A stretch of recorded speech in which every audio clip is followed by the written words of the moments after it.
بسم اللہ الرحمن الرحیم۔ دوستو برخوردارو، السلام علیکم۔ اٹھو، نماز ادا کر لو، نوافل بھی ادا کر لو، سنتیں بھی پڑھو۔ تو جو اللہ کے آگے گردن جھکا لیتا ہے وہی کامیاب ہے۔ پھر دعا بھی کہتا ہوں، سب کے لیے دعا بھی کیا کرو۔ تو نبی کریم صلی اللہ علیہ وآلہ وسلم کا فرمان علی شان بھی ہے کہ نماز کے بعد اللہ کے ناموں کا ورد بھی کیا کرو۔ تو جو اللہ کے ناموں کا ورد کرتا ہے، یا مالکو، اللہ اس پر رزق کی فراوانی کر دیتا ہے۔ تو نماز پڑھنے کے بعد یا مالکو کی تسبیح کیا کرو، اللہ کے ناموں کا ذکر کیا کرو۔ تو آقا صلی اللہ علیہ وآلہ وسلم کا فرمان علی شان کہ مجھے زیادہ محبوب وہ ہے جس کے اخلاق اچھے ہوں۔ تو گفتگو کے انداز، بول چال کے انداز، رویے یہ ٹھیک کر لو، پھر اللہ کی مہربانی سے آپ آقا صلی اللہ علیہ وآلہ وسلم کے بھی محبوب بن جائیں گے۔ تو اٹھو، اٹھ کر ہم سب اپنے گناہوں کی معافی بھی مانگیں اور دوسروں کے ساتھ رویے بھی ٹھیک رکھیں۔ تو انجینئر صاحب کے متعلق کل تھوڑی سی بات ہوئی تھی، تو سب دینی علماء بھی، سیاستدان بھی، اسٹیبلشمنٹ والے بھی، کاروباری بھی، جس طبقے سے بھی آپ کا تعلق ہے، اخلاق اچھے ہونے چاہیے۔ اخلاق جس کے اچھے ہیں وہی نبی کریم صلی اللہ علیہ وآلہ وسلم کا محبوب بنے گا۔ تو یہی آئیڈیل زندگی ہوتی ہے، جس نے اپنے اخلاق اچھے کرنے سے پیچھے رہا، اس زندگی کے ہر معاملے میں پیچھے رہے گا۔ تو علامہ اقبال بھی کیا خوب فرماتے ہیں، کسے نہیں ہے تمنائے سروری، لیکن خودی کی موت ہو جس میں، وہ سروری کیا ہے۔ تو خودی کی موت سے اگر بچنا ہے اور سروری والی زندگی گزارنی ہے تو پھر اپنے اخلاق اچھی کر لیں، بول چال اچھی کر لیں۔ تو انجینئر صاحب، نبی کریم صلی اللہ علیہ وآلہ وسلم کا اگر محبوب بننا ہے تو پھر اللہ کے نیک بندوں سے محبت رکھنی پڑنی ہے، پھر آپ اللہ کے محبوب بنیں گے۔ اگر اللہ کے نیک بندوں سے بغض رکھا تو کیمیکل والے دودھ کی طرح ان کو بھی بیچ میں لپیٹتے آپ گئے، تو پھر آپ کے پاس کتنا علم ہے؟ مولانا روم پڑھا ہوا بھی ہوگا، نام بھی سنا ہوگا، ہیں؟ ان سے زیادہ علم ہے آپ کے پاس۔ وہ جب ایک دفعہ کتابوں کے پاس بیٹھے ہوئے تھے تو شمس تبریز ان کے پاس آئے، تو کہا یہ کیا کر رہے ہو، یہ کیا ہے؟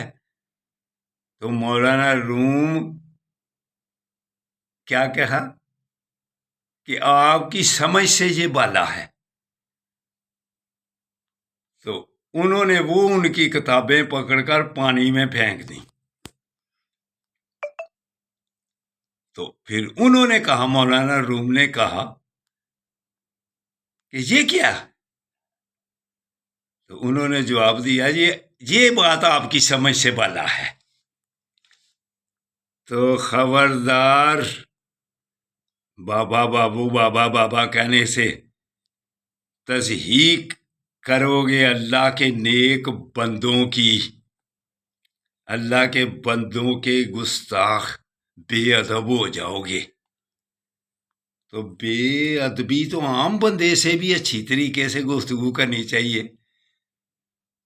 تب سروری ملتی ہے۔ تو آپ گفتگو کے انداز بدل کر ہی سروری اگر حاصل کرنے کی کوشش کریں گے تو بے موت کی طرف جا رہے ہیں پھر۔ تو انہوں نے شمس تبریز رحمۃ اللہ علیہ، انہوں نے کتابیں پانی سے نکال کر ان کے سامنے رکھ دیں، دیکھا یہ اللہ کے نیک بندوں کی باتیں ہیں۔ پھر انہوں نے بولا یہ آپ کی سمجھ سے بالا ہے، تو اللہ کے نیک بندوں کو اگر چھیڑو گے، قرآن کی بات مانتے ہیں، سلیمان علیہ السلام کے واقعہ اور بہت سے واقعات ہیں جن کو کیا ہے قرآن میں ہے، تو یہ بھی قرآن میں ہے کہ آقا صلی اللہ علیہ وآلہ وسلم کی تمام امتوں کی سردار امت ہے۔ اگر سلیمان علیہ السلام کے پاس یقین سے یہ کہتے ہیں کہ کون لائے گا تخت کا،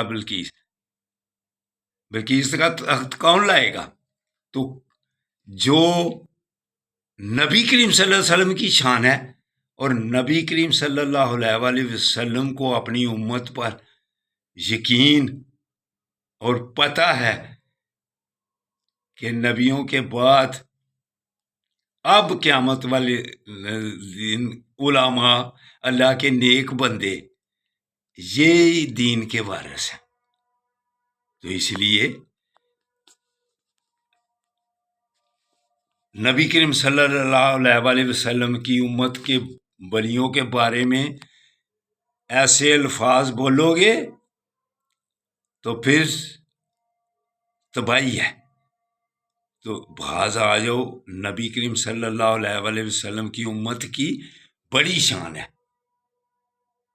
کیمیکل والے دودھ والی اس کی بات چھوڑو، وہ یہ کہا کرو ساتھ کہ جو غلط بندے ہیں جنہوں نے غلط دکانداریاں سجائی ہوئی ہیں، دکانداریوں والی بات غلط ہے، تو جو حقیقی اللہ کے نیک بندے ہیں ان سے جنگ اگر شروع کر دی نا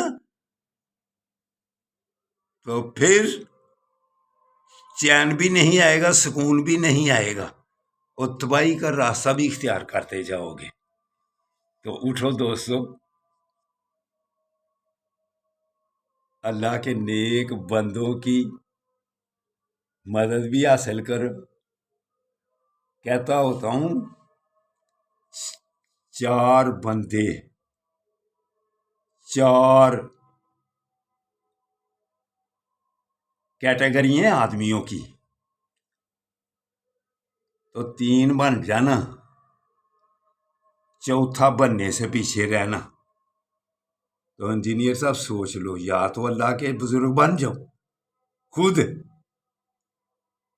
یا پھر ان کے پاس بیٹھنے والے بن جاؤ، یا پھر ان کی باتیں سنا کر خوش ہوا کرو۔ تو چوتھے بننے سے پیچھے رہنا، جیسے آپ نے باتیں شروع کر دی ہوئی ہیں بابے بابے بابے، وہ بابے سے بھی نیچے ہیں جو کیمیکل والا دودھ ہے۔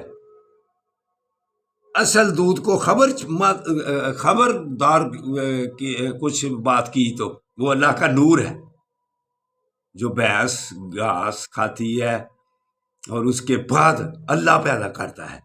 اللہ اگر دودھ اصل پیدا کرتا ہے تو بندے بھی اصل ہیں، اصل بندوں کو چھیڑنے کی خبردار کوشش کی تو جو انجینئر صاحب کو سخت الفاظ سے وہ الفاظ کا احتیاط کریں، پھر انشاءاللہ تعالی انجینئر صاحب کو چین بھی رہے گا، تو سکون بھی ملے گا۔ اگر غلط لفظوں سے یاد کرو گے پھر وہ زیادہ اور ادھر ادھر کی باتیں کر کے نہ اپنے آپ کو تباہی کی طرف لے جائیں گے، تو ہم ان کی تباہی بھی نہیں چاہتے، ان کو ہدایت چاہتے ہیں۔ یا اللہ بہت بہت کو آپ نے سیدھا کیا ہوا ہے، جو آقا صلی اللہ علیہ وسلم کی، بزرگوں کی دوسری باتوں کی طرف دھیان دیتے ہیں، پھر جب نبی کریم صلی اللہ علیہ وسلم ان کی زیارت میں آتے ہیں تو سیدھے ہو جاتے ہیں۔ اشرف علی مولانا اشرف علی تھانوی بھی جب ہم چھوٹے تھے اس وقت بھی انہوں نے بھی الصلاۃ والسلام علیکہ یا رسول اللہ پڑھنا شروع کر دیا تھا، کتابوں میں بھی لکھنا شروع کر دیا تھا۔ کیوں کہ ان کو نبی کریم صلی اللہ علیہ وسلم کی زیارتیں بھی ہوئی تھی، اس لیے انجینئر صاحب کے لیے بھی ہماری دعا ہے کہ ان کو تھوڑا بہت دین کا بھی علم ہے اور تھوڑی بہت وہ انجینئرنگ کا بھی ان کو علم ہے، تو یا اللہ ہم سب کو ہدایت دے دے، تو اللہ کے نیک بندوں کے ساتھ ہمارا بغض دور کر دے۔ پھر کبھی صحیح پھر اٹھ کر سب کے لیے دعا کرو، جیسے ہم نے انجینئر صاحب کے لیے بھی دعا کی ہے۔ اللہ حافظ، اللہ حافظ۔